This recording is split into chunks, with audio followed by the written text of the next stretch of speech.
All right, let's dive into all this stuff about AI. Yeah, You've sent over a lot of articles and reports. I have. You're really interested in AI, it seems. Well, yeah. I mean, who isn't these days? It's everywhere you look. That's true. It's really changing everything. Yeah, and we're going to try to unpack it all right here. Let's do it. Break it down for everyone. Yeah. Three main things we're looking at. Okay. This AI Transparency Act in Congress. Right. That's a big one. Huge. AI in warfare. Oh, yeah, that's a can of worms. And then the future of jobs with AI.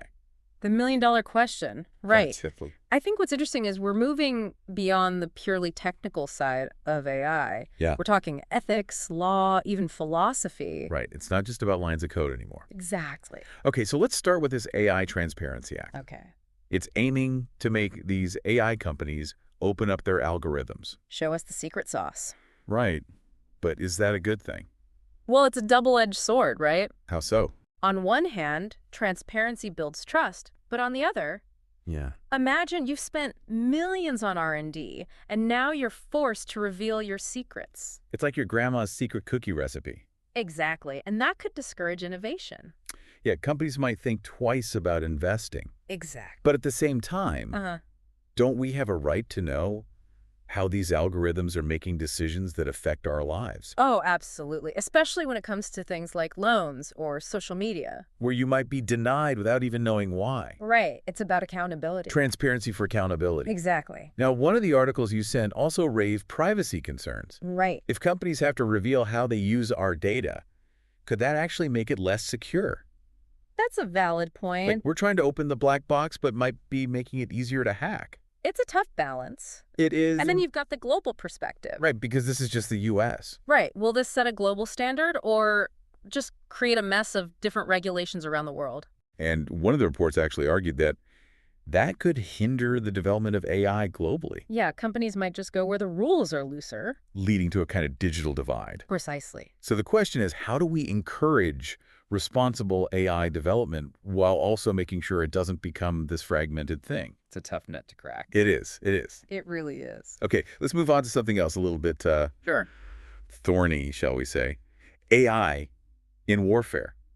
Oh, yeah. Autonomous weapons. Robots making life or death decisions. It's a sci-fi nightmare come to life. It is, and one of the sources actually described a company that's working on this right now. Really? Yeah, they're framing it as a way to reduce civilian casualties. Because machines are less emotional. They're arguing that machines don't make mistakes based on fear or anger. Right, so they're more accurate in theory. In theory, yes. Can you really program a machine to understand all the complexities of war? That's the million-dollar question, isn't it? Like, can you teach a robot to tell a combatant from a civilian? Especially in the heat of the moment. Right, and how do you program judgment calls? It's a huge ethical dilemma. It is. We're talking about delegating the decision to kill.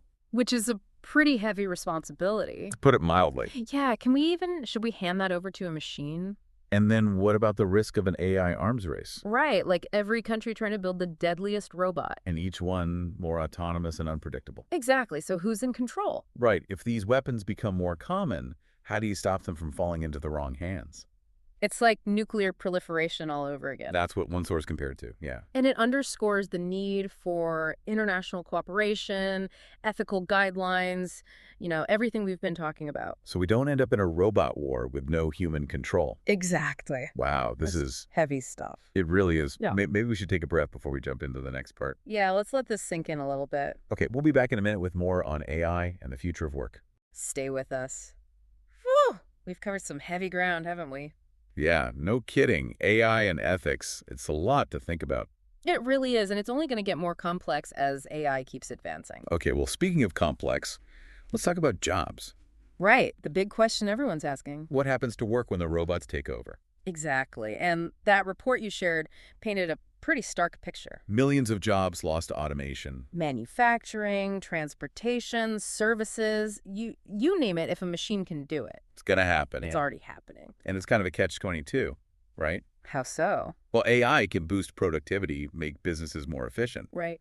But what about the people whose jobs disappear? Yeah, that's the human cost we have to consider. What happens to the truck drivers, the factory workers, the customer service reps? And it's not just an economic issue, it's a social one, too. Right, because the people most likely to lose their jobs are often the ones who can least afford it.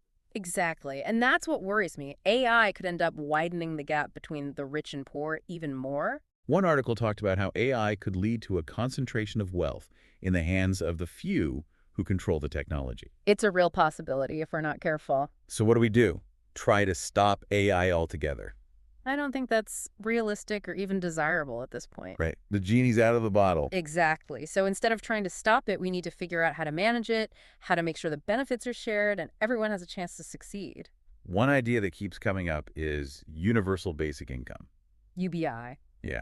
Give everyone a guaranteed minimum income whether they work or not. It's definitely a controversial idea. It is, Yeah. but it's gaining traction as a way to deal with potential job losses. The thinking is, if people have a basic safety net, they'll be more adaptable to these changes. They could go back to school, learn new skills Start their own businesses. without worrying about putting food on the table. Right. It's about giving people the freedom to adapt to the new economy. But doesn't that risk making people lazy?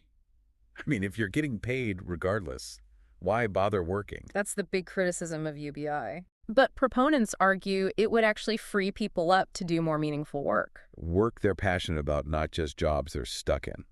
Exactly. It could unlock a lot of creativity and innovation. Interesting. It's certainly something to think about. It is. Another idea I saw was taxing the profits from AI automation. Oh, to fund social programs and education. Exactly, like a way to make sure the economic gains from AI are used to help those who are most affected by it. Sort of like a social contract for the AI age? Yeah, we benefit from the increased productivity, but we also have a responsibility to support those who are left behind. And that means making sure everyone's voice is heard in these discussions. Not just the tech elites. Right. This is going to impact everyone, so everyone needs to have a say. We need to empower people to understand AI, to advocate for policies that work for them. It's about creating a future where AI benefits all of humanity, not just a select few. Okay, that's a good place to pause, I think. Yeah, we've covered a lot of ground. From robot soldiers to universal basic income, AI is touching every aspect of our lives. And it's not just about the technology. It's about us, about our values, and how we choose to use this power. And that's what we'll explore further in the next part of our deep dive. So we've really gone deep, haven't we? Yeah, we've explored a lot of different aspects of AI. Transparency, warfare, jobs. Whole shebang. And it's clear AI is here to stay. It's not just some futuristic fantasy anymore. Right, it's already shaping our world in profound ways. And as we've been talking about, it's not just about the technology itself. It's about us. It's about our choices, our values, how we want to integrate AI into society. Right, and one thing that's really stuck with me is this idea that we're not just along for the ride. We're not passive bystanders. Exactly. We have the power to shape the future of AI. We have agency, we have a voice. We have a responsibility to steer this technology in a direction that benefits everyone. That's a great point. It's easy to feel powerless when you see how fast things are changing. But we're not. We have more control than we think. And it starts with being informed right. Absolute knowledge is power. The more we understand about AI, the better equipped we'll be to make good decisions about it. To ask the right questions, demand ethical guidelines, hold people accountable. We can't just sit back and assume technology will automatically make everything better. We have to be active participants in shaping this future.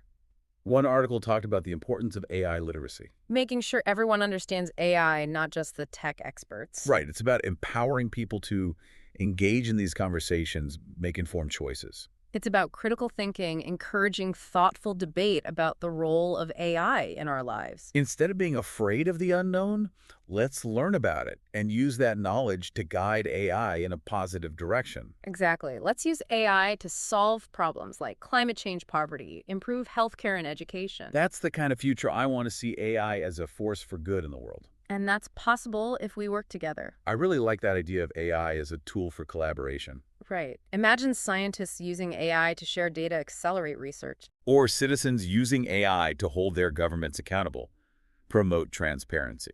The possibilities are endless. It's about shifting our mindset from seeing AI as a threat to seeing it as an opportunity. An opportunity to augment human capabilities, to connect with each other in new ways, to solve problems we never thought we could. So as we wrap up this deep dive, I want to leave you with a question. Okay, sure. What role do you see yourself playing in shaping the future of AI?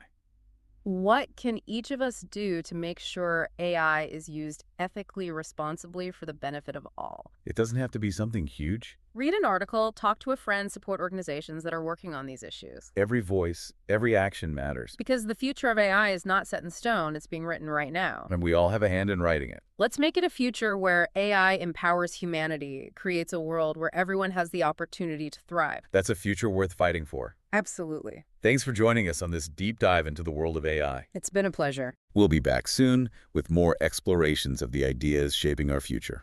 Until then, keep thinking, keep questioning, and keep pushing for a better tomorrow.